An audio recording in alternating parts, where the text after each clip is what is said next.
मनोहर अपने माता पिता के साथ एक छोटे से शहर में रहता था। वह एक कंपनी में काम करता था, जिसके पैसे से वह अपना खर्चा और अपने परिवार का खर्चा चलाता था। कुछ वर्ष बाद मनोहर की शादी हो जाती है। उसकी पत्नी का नाम रिया था। रिया एक बहुत ही लालची किस्म की औरत थी। रिया को जब भी पैसे मिलते थे तो वह तरह तरह के कपड़े और गहने खरीद लेती थी। वह जब भी किसी समारोह में जाती थी तो हमेशा नए नए कपड़े और गहने पहनकर जाना चाहती थी।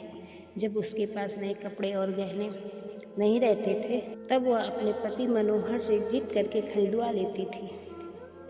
उसकी लालच से उसका पति भी तंग आ गया था। मनोहर रिया को हमेशा समझाया करता था कि हमारी कमाई उतनी नहीं है कि मैं तुमको हर समारोह में जाने के लिए अलग अलग तरह के कपड़े और गहने खरीद कर लाया करूं। मगर रिया उनकी बातों को मानने के लिए तैयार ही नहीं थी। एक दिन जब रिया किसी समारोह में गई तब उसकी एक सहेली मनीषा उसके घर पर आई। मनीषा ने रिया की सास से उसके बारे में पूछा। रिया की सास ने मनीषा को सारी कहानी बताई। मनीषा ने अब रिया को सबक सिखाने के लिए एक योजना बनाई।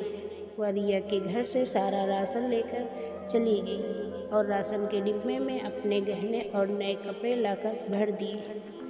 जब रिया समारोह से वापस आई तब वह किचन के डिब्बों में गहने देखकर बहुत खुश हुई। शाम हुई। जब रिया खाना बनाने गई तब उसे राशन नहीं मिला। वो अपनी सास से पूछी, सारा राशन कहाँ गया? उसकी सास ने जवाब दिया, मैंने सारा राशन और घर का सारा सामान बेचकर तुम्हारे लिए गहने और कपड़े खरीद लिए हैं। तुम बदल बदल कर हर दिन नया पहनो। रिया बोली, मगर खाने के बिना मैं गहने और कपड़ों का क्या करूँगी?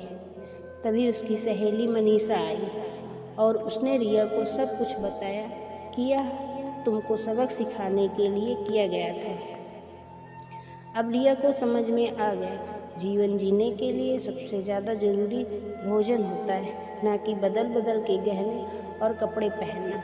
रिया अब अपने पति की कमाई के अनुसार ही सारा काम करती थी और वह खुशी खुशी रहने लगी।